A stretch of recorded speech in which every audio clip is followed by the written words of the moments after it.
বাংলাদেশের ইতিহাসে কোন উপদেষ্টা আজ পর্যন্ত বাংলাদেশকে জিম্মি করার পরেও, অবৈধভাবে দেশ পরিচালনার পরেও শাস্তি পান নাই, যার কারণে বারবার এই আস্ফালন দেখানো হয়, বারবার এই ধরনের কর্মকাণ্ড ফিরে আসে। তাই এই সমস্ত অবৈধ অসাংবিধানিক ব্যক্তিবর্গ যারা বাংলাদেশের সংবিধানকে সবসময় বুড়ো আঙ্গুল দেখায় টাকার জোরে, এই সমস্ত ব্যক্তিবর্গদেরকে বা এই সমস্ত কূটনৈতিক দালালদেরকে বিচারের মুখোমুখি করতে হবে। সম্প্রতি রাষ্ট্রপতি মিডিয়ার সামনে আসা শুরু করেছে, এটা নিয়ে আমার মিশ্র প্রতিক্রিয়া আছে, না পক্ষে না বিপক্ষে। আমার মিশ্র প্রতিক্রিয়াগুলোই আজকের এই ভিডিওতে তুলে ধরবো। তাহলে চলুন শুরু করা যাক। সর্বপ্রথম আসি, রাষ্ট্রপতি কেন সেদিন সংসদ ভেঙে দিয়েছিলেন এবং পরবর্তীতে কাঠের পুতুল হয়েছিলেন। এটার ব্যাখ্যা হিসেবে রাষ্ট্রপতি গণমাধ্যমকে বলেছেন, সশস্ত্র বাহিনী স্পষ্টভাবে জানিয়েছে রাষ্ট্রপতির পতন মানে পুরো সশস্ত্র বাহিনীর পতন। কোন সশস্ত্র বাহিনী? যে সশস্ত্র বাহিনী প্রধানমন্ত্রীর ওয়ার্ডার বিট্রে করে সরাসরি জঙ্গিবাদকে মদদ দিয়েছে বিগত 1.5 বছর, সেই সশস্ত্র বাহিনী। জঙ্গি অর্থায়নে হওয়া জুলাই জঙ্গি হামলাকে সরাসরি মাঠে গিয়ে সমর্থন দিয়েছে সেই সশস্ত্র বাহিনীর কথা বলেছেন। কোন সশস্ত্র বাহিনী? যে সশস্ত্র বাহিনী পশ্চিমা অর্থায়নে বিক্রি হয়ে গিয়েছিল এবং প্রধানমন্ত্রীর অর্ডারকে উপেক্ষা করে জঙ্গিবাদীদেরকে সমর্থন দিয়েছিল, সেই সশস্ত্র বাহিনী। যে থানাগুলো পুড়িয়ে দেওয়া হয়েছে, যে পুলিশগুলোকে হত্যা করা হয়েছে, বাছাই করে করে যে সমস্ত পুলিশ অফিসারদেরকে গণধোলাই তো দিয়েছে, তার উপর আবার বেয়োনেট দিয়ে পর্যন্ত খুঁচিয়ে খুঁচিয়ে হত্যা করা হয়েছে, সেই বেয়োনেট গুলো কাদের সাপ্লাই করা ছিল? তারা এই জঙ্গি ছাত্র সমাজকে পুলিশ হত্যায় মদদ দিল। একবার ভাবেন, সেই সশস্ত্র বাহিনীর সম্মান রক্ষা করার জন্য আমাদের রাষ্ট্রপতি পুতুল হয়ে গিয়েছিলেন। বাহ, খুব সুন্দর, খুব সুন্দর অজুহাত।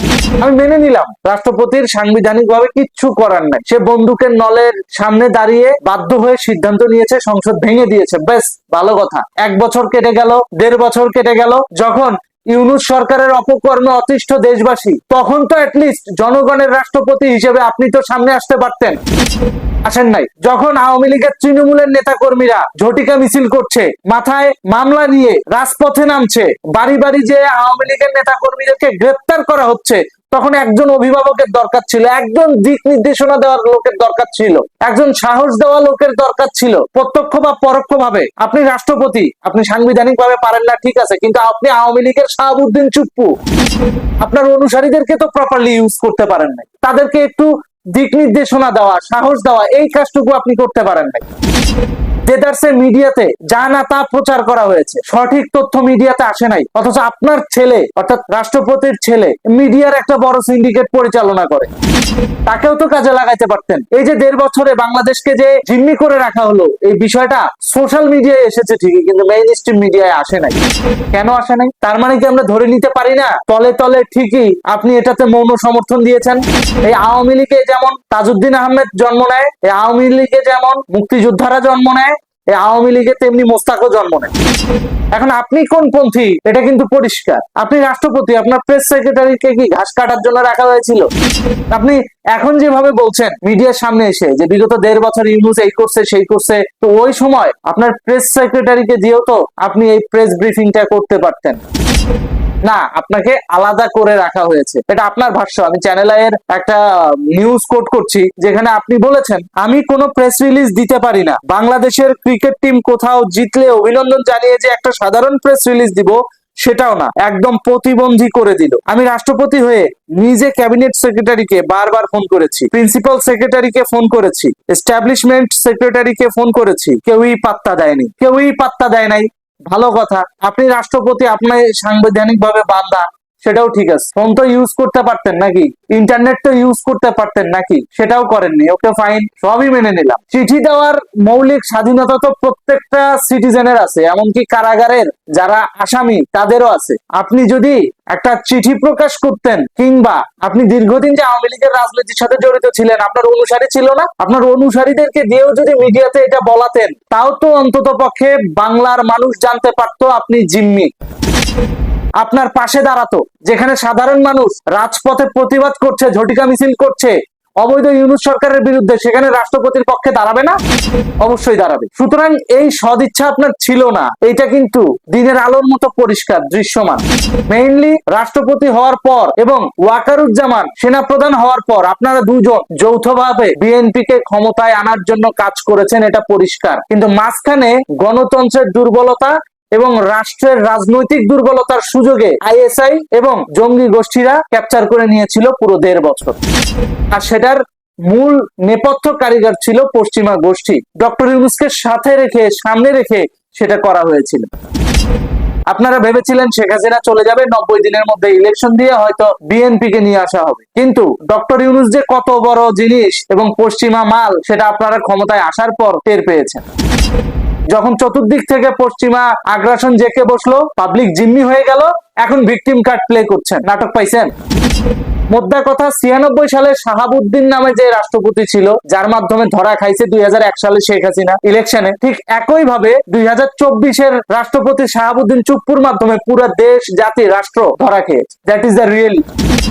শাহাবুদ্দিন নামটা না আওয়ামী লীগের সাথে স্যুট করে না। 75-এ একবার ধরা খেয়েছে আওয়ামী লীগ বঙ্গবন্ধু হত্যার মাধ্যমে। একই ভাবে যখন শেখ হাসিনা সরকার ক্ষমতায়, যখন বারবার স্লোগান উঠছিল 75-এর হাতিয়ার গর্জে উঠুক আরেকবার, এই ক্লুগুলা পাওয়ার পরেও কিন্তু বঙ্গবন্ধু কন্যা ওই সময় সতর্ক হন নাই। তিনি বাংলার মানুষের উপর বিশ্বাস রেখেছিলেন। তিনি বাংলার মানুষের উপর বিশ্বাস রাখতে গিয়ে আজকে নির্বাসিত। সব থেকে করুণ পরিণতি বা করুণ বাস্তবতা হচ্ছে, যে সমস্ত মানুষগুলো দীর্ঘদিন আওয়ামী লীগের বাটার খেলো, সেই সমস্ত মানুষগুলো কোনো কথা বলে না। কেন? Deep state. বাবা, ডিপ স্টেটের বিরুদ্ধে কথা বলা যাবে না ভাই। ডিপ স্টেটেও তো ভালো মন্দ লোক আছে না? তা আপনি মন্দকে মন্দ বলতে পারবেন না, ভালোকে ভালো বলতে পারবেন না। আপনার রাজনীতি করার দরকার নেই, আলু পটলের ব্যবসা করেন। সর্বশেষ একটা কথাই বলতে চাই, শাহাবুদ্দিন চুপ্পু আস্তে আস্তে বিএনপি কে সাথে নিয়ে হয়তো মুক্তিযুদ্ধ বিরোধী যে সমস্ত অধ্যাদেশ হয়েছে, সেই সমস্ত অধ্যাদেশগুলো বাতিল করবেন বলে আমি আশাবাদী। কারণ তার উপর আমার বিশ্বাস অনেকটাই কমে গেছে ভাই, সাবলীল ভাবে বলছি, অনেকটাই কমে গেছে। তবে আমি প্রত্যাশা করব রাষ্ট্রপতি শাহাবুদ্দিন চুপ্পু এই অবৈধ আইসিটি কোর্টে হওয়া ফাঁসির রায় বাতিল করবেন। রাষ্ট্রপতির ক্ষমতা বলে, যেহেতু এখন তিনি বলছেন গণতান্ত্রিক সরকার এসেছে, তিনি ইউনূস আমলে নির্যাতিত নিপীড়িত ছিলেন, এখন তো তার ক্ষমতা কিছুটা হলেও আছে, যেহেতু একটা নির্বাচিত সরকার সংসদে এসেছে। তো রাষ্ট্রপতির ক্ষমতা বলে আওয়ামী লীগের নিষিদ্ধ হওয়া যে প্রজ্ঞাপন গ্যাজেট, সেটা তিনি বাতিল করবেন বলে আমি প্রত্যাশা করি। একই সাথে আমি প্রত্যাশা করি বিগত 1.5 বছরে ইউনূস গভর্নমেন্টের আন্ডারে যতগুলো অধ্যাদেশ হয়েছে, প্রত্যেকটা অধ্যাদেশ তিনি রাষ্ট্রপতির ক্ষমতা বলে আদেশ নির্দেশ দেওয়ার মাধ্যমে তিনি এটা বাতিল করবেন। বিগত 1.5 বছরে যত অবৈধ গ্যাজেট হয়েছে, প্রত্যেকটা তিনি বাতিল করবেন বলে আমার প্রত্যাশা থাকবে। কারণ রাষ্ট্রপতির নির্দেশ কেউ অমান্য করতে পারে না। যেহেতু এখন গণতান্ত্রিক সরকার আছে, যতদিন তিনি রাষ্ট্রপতি রয়েছেন, ততদিন তিনি তার রাষ্ট্রপতির ক্ষমতাটুকু যেন সঠিকভাবে ব্যবহার করতে পারেন, সেই প্রত্যাশাটা আমাদের থাকবে। অবৈধ আইসিটি কোর্ট থেকে যেভাবে তাজুলকে সরানো হয়েছে, ঠিক একইভাবে এই অবৈধ আইসিটি কোর্টের প্রসিকিউটর তাজুল ইসলামের অবৈধ সম্পদের ব্যাপারে তদন্তের ব্যবস্থা করতে হবে। এটা রাষ্ট্রপতি এবং প্রধানমন্ত্রীর উভয়ের উচিত নিশ্চিত করা, যাতে করে বাংলাদেশ দুর্নীতিমুক্ত হয়। একই সাথে বলবো, বিগত 1.5 বছরে যত অবৈধ নির্বাহী আদেশ দেওয়া হয়েছে অন্তর্বর্তীকালীন সরকারের ক্যাবিনেট থেকে, প্রত্যেকটা অবৈধ নির্দেশ, গেজেট, প্রজ্ঞাপন, এগুলো তিনি বাতিল বলিয়া ঘোষণা করবেন, নির্দেশ দিবেন। তারপর দেখব যে বর্তমান সরকার কতটুকু রাষ্ট্রপতির মহামান্যতাটাকে টিকিয়ে রাখতে পেরেছে গণতান্ত্রিক ভাবে। কারণ এতদিন 1.5 বছর তো ইউনূস গভর্নমেন্ট রাষ্ট্রপতিকে তার স্বাভাবিক কাজকর্ম করতে দেয় না, এটা রাষ্ট্রপতির স্টেটমেন্ট। তো যেহেতু এখন গণতান্ত্রিক সরকার আছে, এখন কিছুটা হলেও তার ক্ষমতা আছে, তিনি যেন তার ক্ষমতাটা সঠিকভাবে ব্যবহার করেন, এটাই প্রত্যাশা থাকবে। একই সাথে এই যে সশস্ত্র বাহিনীর ইমেজ রক্ষা করার জন্য তিনি বিগত 1.5 বছর যা যা করেছেন বলে দাবি করলেন, সেই সমস্ত সশস্ত্র বাহিনীতে থাকা স্বাধীনতা বিরোধী গোষ্ঠীদেরকে তিনি যেন ছাঁটাই করার পদক্ষেপ নেন, প্রধানমন্ত্রীর সঙ্গে পরামর্শ করে সেই ব্যবস্থা তিনি করবেন বলে আমি প্রত্যাশা করব। ভালো থাকুন, সুস্থ থাকুন। আমি প্রত্যাশা করব রাষ্ট্রপতি তার মিনিমাম রাইটস টুকু বা মিনিমাম অধিকারটুকু পাবেন বর্তমান সরকারের কাছ থেকে। দর্শক, সংসদের প্রথম অধিবেশন বসতে চলেছে মার্চের 12 তারিখ, অথবা একদিন 2 দিন আগাতে পারে। 10, 11, 12 এই 3 দিনের যে কোনো একদিন সংসদের প্রথম অধিবেশন বসবে। সংসদের প্রথম অধিবেশন যখন বসবে, তখন প্রশ্ন উঠেছে যে সংসদের প্রথম অধিবেশনে সভাপতিত্ব কে করবেন। স্পিকার কোথায় আছেন আমরা জানি না, সাবেক যিনি স্পিকার, এবং তিনি পদত্যাগ করেছেন বলেও ইউনূস সরকারের আমলে বলা হয়েছিল, কিন্তু তিনি অজ্ঞাত জায়গায় আছেন। আবার ডেপুটি স্পিকার তিনি আছেন জেলে। সংবিধান বলছে, নিয়ম বলছে যে নতুন সংসদ যখন বসবে, নতুন সংসদের নতুন স্পিকার, ডেপুটি স্পিকার নির্বাচন না হওয়া পর্যন্ত, অর্থাৎ প্রথম অধিবেশনের প্রথম অংশটা, অন্তত 1 ঘন্টার একটা অধিবেশন কিংবা আধা ঘন্টার অধিবেশন হলেও সেই অধিবেশনে সভাপতিত্ব করতে হবে আগের স্পিকার অথবা ডেপুটি স্পিকারকে। এই ক্ষেত্রে স্পিকার এবং ডেপুটি স্পিকার দুইজনই নেই। তাহলে বিকল্প কে সভাপতিত্ব করবেন? আমাদের সংবিধান কি বলছে? সেই ক্ষেত্রে কি 1 ঘন্টার জন্য স্পিকার শিরিন শারমিন চৌধুরীকে ফিরিয়ে আনা হবে অজ্ঞাত স্থান থেকে? তার বিরুদ্ধে যে মামলা হয়েছে সেই মামলাগুলোর নিষ্পত্তি করে দেওয়া হবে তাকে সংসদে বসানোর আগেই? চলুন একটু আলোচনা করে দেখি আইন কি বলছে, বাস্তবতা কি বলছে, গণমাধ্যম কি বলছে এই ব্যাপারে, যখন বিএনপি প্রথম অধিবেশনের সংসদে বসতে চলেছে। থাকবেন দর্শক। বলছিলাম সংসদের প্রথম অধিবেশন বসতে চলেছে 10 থেকে 12 মার্চের মধ্যে। সেখানে সাবেক স্পিকার অথবা ডেপুটি স্পিকারকে প্রয়োজন হবে। প্রয়োজন যখন হবে তখন তারা না থাকলে কি হবে? এই প্রশ্নটা সব থেকে বড় প্রশ্ন। বাংলাদেশের সংবিধানে তারা না থাকলে, স্পিকার এবং ডেপুটি স্পিকার তারা না থাকলে বিকল্প কে সভাপতিত্ব করবেন এরকম কোনো অপশন নেই। সংবিধানে স্পষ্টভাবে কোথাও লেখা নেই যে আগের স্পিকার কিংবা ডেপুটি স্পিকার যদি সভাপতিত্ব করতে না পারেন তাহলে কোনো অপশন আছে কিনা, রাষ্ট্রপতি কাউকে মনোনয়ন দিতে পারেন কিনা, কাউকে সাময়িকভাবে সভাপতি ঘোষণা করতে পারেন কিনা, এই ধরনের কোনো বিধান বাংলাদেশের সংবিধানে নেই।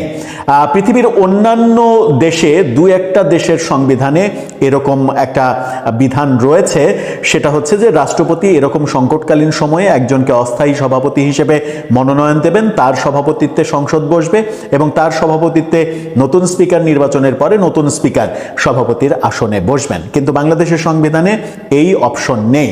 কি বলছে গণমাধ্যম? বিবিসি বাংলার শিরোনামটা দেখে নিন। তারা পত্রিকার রেফারেন্স দিয়ে এই শিরোনামটা করেছে, সংসদের প্রথম অধিবেশনের সভাপতি নিয়ে জটিলতা। সেখানে বলা হচ্ছে যে বসতে পারে 12ই ফেব্রুয়ারি নির্বাচনের ফল ঘোষণার পরে নতুন সভা বসছে। আনুষ্ঠানিক যাত্রা শুরুর মুখে দেখা দিয়েছে সাংবিধানিক জটিলতা। প্রথম অধিবেশনে সভাপতিত্ব করবেন কে, এই নিয়ে প্রশ্নটাই আলোচনার কেন্দ্রে। স্পিকার পদত্যাগ করে আত্মগোপনে রয়েছেন, ডেপুটি স্পিকার কারান্তরীণ অর্থাৎ জেলে। ফলে সভাপতির প্রশ্নে তৈরি হয়েছে কার্যত সাংবিধানিক শূন্যতা। তাহলে এই সাংবিধানিক শূন্যতা পূরণ করতে কি করতে হবে? আইদার ডেপুটি স্পিকারকে প্যারোলে মুক্তি দিতে হবে, প্যারোলে মুক্তি দিয়ে তাকে সভাপতিত্ব করাতে হবে, অথবা কোথায় স্পিকার রয়েছেন তাকে সেখান থেকে আনতে হবে এবং রংপুরে তার বিরুদ্ধে যে মামলা আছে সেই মামলায় তাকে অন্তত জামিন নিতে হবে, জামিনে তাকে থাকতে হবে, জামিনে থেকে তিনি সভাপতিত্ব করতে পারবেন। এছাড়া সংবিধানের কোনো গত্যান্তর নেই। কিন্তু গণমাধ্যমের একটা বিকল্প আলোচনা দেখছি, সেই বিকল্পটা হচ্ছে এই অন্তর্বর্তীকালীন সরকারের ব্যাপারটাও সংবিধানে ছিল না।